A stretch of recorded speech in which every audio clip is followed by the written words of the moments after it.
Hai लोगोफोर खुलुमबाय welcome back to माय YouTube channel with another video so लोगोफोर साफ्रोमखौबो बड' लैंग्वेज जीके यूट्यूब चैनलनि गोदान भिडियो फिन खेबसेबाव गोसो गोथारै बरायनानै लाग्रोफिनबावबाय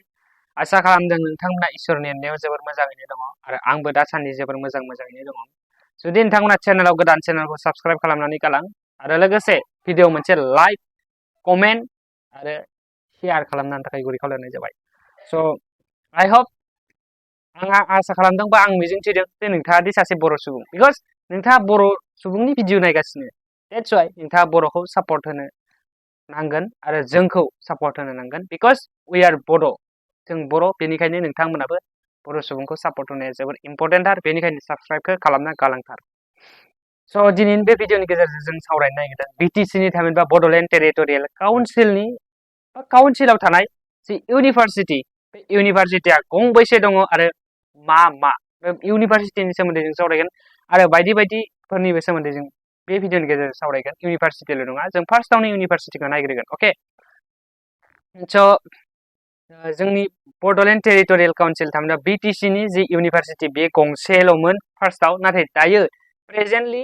गंसे एनाउन्स खालामबाय क'क्राझार गभर्नमेन्ट कलेज थामहिनबा क'क्राझार सोरखारि फरायसालिखौ इउनिभारसिटियाव आपग्रेड खालामनाय जाबाय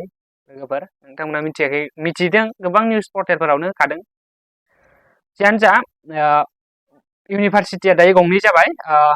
बे जादों क'क्राझार इउनिभारसिटि गंसेया आरो गंसेया क'क्राझार गभर्नमेन्ट कलेजआ इउनिभारसिटि जाबाय क'क्राझारावनो गंनैबो जाबाय इउनिभारसिटि अके स' जाय बड'लेण्ड इउनिभारसिटि बेखौ गायसनदोंमोन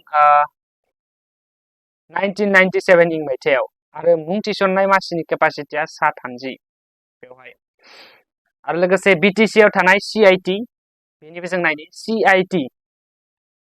BTC आव CIT आ गंसेल' दङ आरो बे CIT आ बालाजानाव दं क'क्राझारावनो बेबो क'क्राझार जिल्लायाव दं BTC नि गाहाय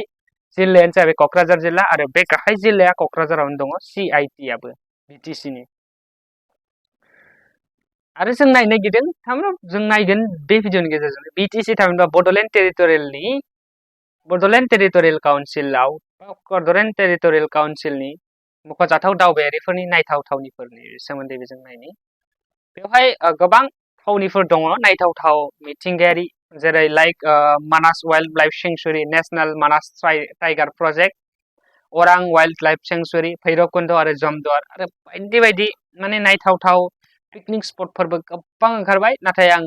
बेवहाय मेनसन खालामजोबनो हायाखै बिकज आं डाटा कालेक्शना एसेबां गैया आंनियाव स' बेखायनो सरि कालेक्शन जिखिनि मोनदों बेखौल' आं बुंदों नाथाय बेनि सायावबो दंबावो आरो गोदान नेशनेल पार्क माबा खालामदों क्रिएट खालामदों बा फोसावदों बेफोरखौ आं डाटाखौ मोनथ'वाखै बेनिखायनो आं जि हादों बेखौल' बुंहरबाय स' नोंथांमोना गाज्रि दामोन आरो BTC नि गेदेर दैसाफोरनिबो जों नायनि स' मा दैसा दङ बेफोरखौ जों नायनि अके स' BTC थामहिनबा बड'लेण्ड टेरिटरियेलाव थानाय दैसाफोरखौ जों नायनि बेवहाय गासै बेसेबां दैसा दं बेखौ आं एक्जेक्टलि सानाखै बाट बुंलांबाय थाबानो हमना मोनलांगोन गंबेसे दं अके धनस्रि दै दङ आरो बरलिया दै दङ आरो मरा धनस्रि दङ पासनय दै दङ आरो बाल्टिं दै दङ फाग्ला दै दङ दिरिं दै दङ बोरसि दैमा दङ आरो मानास दैमा दङ गौरां दै दङ आइ दैमा दङ कालिया दै दं जग दै दं मदाथि दै दङ आरो जखाथि दै दङ हेल दै दङ सरलफाङा दै दङ सम्पाबती दै दङ बुरि दै दङ पुथिमारि दै दङ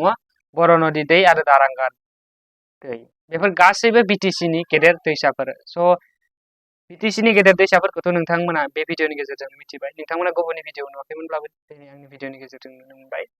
स' लास्ट मोनसे टपिक बेनो जाबाय BTC नि साहा बागान थामहिनबा बड'लेण्ड टेरिटरियेल काउन्सिलनि जे साहा बागान आसामा मानि थाखाय मुंदांखा साहा आबादनि थाखाय मुंदांखा आसाम इज फेमास फर टि आसामा साहा आबादनि थाखाय मुंदांखा बेखौ बयबो मिथिखागौ अके जियानो जा BTC आव साहा बागान थानायफोरनि सोमोन्दै जों नायनि साहा बागाना मा साहा बागान दं बेखौ जों नायनि बे भिडिअनि गेजेरजोंनो स' BTC आव थानाय साहा बागानफोरनि मुङा जाबाय दुमनि साहा बागान आरो बे बाक्सा डिस्ट्रिक्टआव दङ नाग्रिजुलियाबो बाक्सा डिस्ट्रिक्टआवनो दङ आरो करामर बेखौ आं डिस्ट्रिक्टखौ मिथियाखै आरो कृष्णा सराइबिनि बानाय बेखौबो आं डिस्ट्रिक्टखौ मिथियाखै भेरगाव साहा बागान बेखौबो आं मिथियाखै डिस्ट्रिक्टखौ आं मिथिया डिस्ट्रिक्ट मिथिनायखौ आं मेनसन खालामनांगोन डिस्ट्रिक्टखौ खाग्रा बे बहाय दं बेखौ आंबो मिथियाखै डिस्ट्रिक्टखौ आं मिथिया डिस्ट्रिक्टनि डाटा मोनाखै जायखिजाया आं मेनसन खालामदों साहा बागान थानायखौ आरो क'क्राझार साहा बागान बेथ' क'क्राझारावनो थाखागोन आरो दौलाबारि साहा बागान Daulabari tea estate Mornai tea estate Gossaigaon दं बेयो आरो लोगोसे चन्दना टि स्टेट थामहिनबा चन्दना साहा बागान आरो लामाबारि साहा बागान कबिरालि साहा बागान फातेमाबाद साहा बागान बासबारि साहा बागान मेनका साहा बागान डिमाकुसि साहा बागान आरो स' बेफोरनो स' आइ हप जायफ्रा भिडिअखौ जोबजासिम नायदों मिथिबाय BTC थामहिनबा बड'लेण्ड टेरिटरियेल काउन्सिलनि सोमोन्दै स' जायफ्रा जोबजासिम नायबाय थेंक इउ भेरि माच फर वाचिं लाभ इउ अल खुलुमबाय।